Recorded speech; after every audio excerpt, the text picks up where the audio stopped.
Bismillahirrahmanirrahim. Assalamualaikum warahmatullahi wabarakatuh. Selamat pagi Malaysia. Selamat Hari Raya Aidilfitri. Maaf zahir batin kami ucapkan daripada saya Ridwan Mustafa dan pastinya Syuhaidah juga. Ya, Kali betul. pertama kita bersiaran selepas ini hari ke-6 Syawal 1445 Hijrah. Terima kasih kepada anda yang setia bersama dengan kami. Ya, dua-dua tahun ni ada giliran cuti. Dah mau balik cuti lama, baik Terengganu kan. Setelah saya mula bekerja tahun 2019, ini mungkin kali pertama saya dapat cuti yang panjang. Alhamdulillah, terima kasih. Mungkin semalam ramai yang balik ke kota dan menghadapi jam yang sangat panjang. Minta bersabar, kita bertenang, kita duduk depan TV dan tengok Selamat Pagi Malaysia. Selamat kembali ke penempatan hakiki anda. Selamat kembali kepada rutin harian anda. Dah lama kita bersesak-sesak dekat atas jalan raya itu kan, ibaratnya kita beraya beramai-ramai di atas jalan raya. Sekarang ini masa untuk kita memulakan kembali kerja yang perlu kita lalui setiap hari. Tapi apa-apa pun, kami di sini nak berikan perkongsian berita yang terkini dan juga semasa menerusi laman sosial berita RTM di Instagram. Kita ikuti perkembangan yang pertama terlebih dahulu. Ini berkenaan konflik di Asia Barat, di mana kenyataan yang dikeluarkan oleh Jabatan Perdana Menteri Hal Ehwal Agama berkenaan dengan keadaan terkini di Asia Barat sememangnya akan dipantau, terutamanya berkenaan keselamatan jemaah haji dan umrah Malaysia. Jadi kalau kita dapat imbas sekali apakah yang berlaku di sana. Sebenarnya Iran ini telah pun melancarkan ratusan drone dan juga peluru berpandu ke Israel akibat daripada Israel yang telah pun melancarkan serangan ke atas konsulat Iran di Damsyik pada 1 April. Jadi kalau kita menurut artikel 51 Piagam PBB, Iran menegaskan Republik itu mempunyai hak untuk mempertahankan diri susulan serangan Israel ke atas bangunan konsulatnya di Damsyik, Syria pada 1 April. Dan ini adalah pendirian kita dan juga selain daripada itu juga sedikit perkembangan kepada rakyat Malaysia yang berada di sana dan juga yang akan melakukan perjalanan. Ini adalah nasihat perjalanan kepada rakyat Malaysia di Iran susulan isu ketegangan di antara Iran dan juga Israel pada 14 April. Negara seperti Iran, Jordan, Lebanon dan juga Iraq telah pun menutup ruang udara mereka. Jadi warga negara Malaysia di negara berkenaan perlu bersedia menghadapi gangguan pada jadual penerbangan dan juga merancang perjalanan mereka semua. Kenapa negara-negara ini terlibat? Kerana kedudukan Syria, Lebanon dan juga Iraq ini berada di antara Iran dan juga Israel.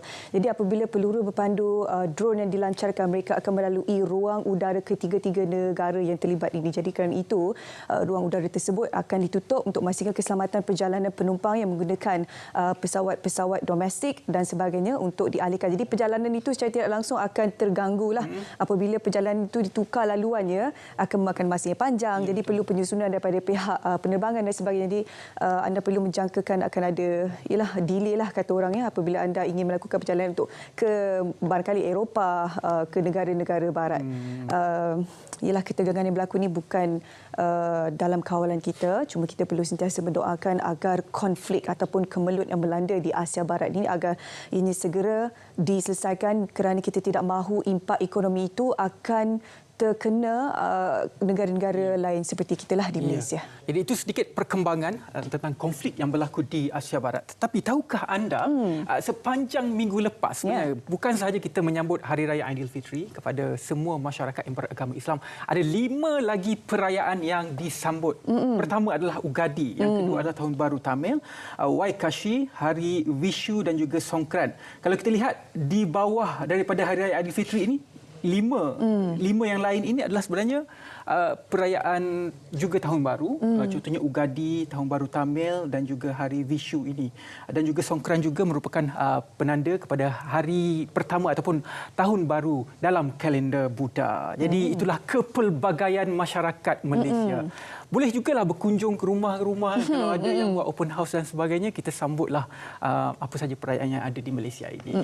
Okey, perkembangan berita yang seterusnya hari ini kita nak bawakan untuk anda berkenaan dengan satu lagi insiden yang menduka citakan yang berlaku di lapangan terbang antarabangsa KLIA 1 di mana insiden tembakan yang berlaku di sana. Ini dia siasatan daripada pihak polis. Akhirnya foto suspek sekarang ini diedar ke pintu masuk negara bagi pihak berkuasa negara jiran untuk memastikan tidak ada sebarang suspek yang akan keluar daripada sempadan Malaysia ini untuk menyelamatkan diri. Untuk pengetahuan anda semua, suspek kata Ketua Polis Negara Tan Sri Razarudin. Arahan itu dikeluarkan sebaik saja pihaknya berjaya mengenal pasti suspek terlibat dalam kejadian tersebut yang menyebabkan seorang pengawal peribadi cedera parah. Beliau berkata pihaknya turut memperketatkan kawalan di lorong tikus di sempadan negara bagi mengelakkan suspek dikenal pasti sebagai Hafizul Harawi, 38 tahun, meloloskan diri ke negara jiran. Juga SOP keselamatan di KLIA juga akan dipertingkatkan dan juga dikaji semula akibat daripada insiden yang berlaku ini. Okey, sedikit perkembangan mengenai cuaca panas yang berlaku. Ini adalah menurut daripada Kementerian Kesihatan Malaysia telah pun merekodkan 45 kes penyakit berkaitan haba setakat semalam. Pertama adalah 33 kes kelesuan haba, 11 kes strok haba dan juga 1 kes kejang haba. Selain daripada itu juga antara info yang berkaitan dengan cuaca panas ini di Kelantan telah pun merekodkan 232 kes kebakaran terbuka. Itu adalah sedikit informasi yang berkaitan dengan cuaca panas yang berlaku. Jadi jaga kesihatan anda akibat daripada cuaca panas yang berlaku ini. Sentiasa hidratkan diri anda dengan air yang cukup untuk badan kita. Okey, itu seringkas kita dapat kongsi pada anda berkenaan perkembangan hari ini menerusi laman Instagram Berita RTM. Kita nak berehat seketika, ada banyak topik menarik yang akan kami bawakan untuk anda selepas ini. Jangan ke mana-mana.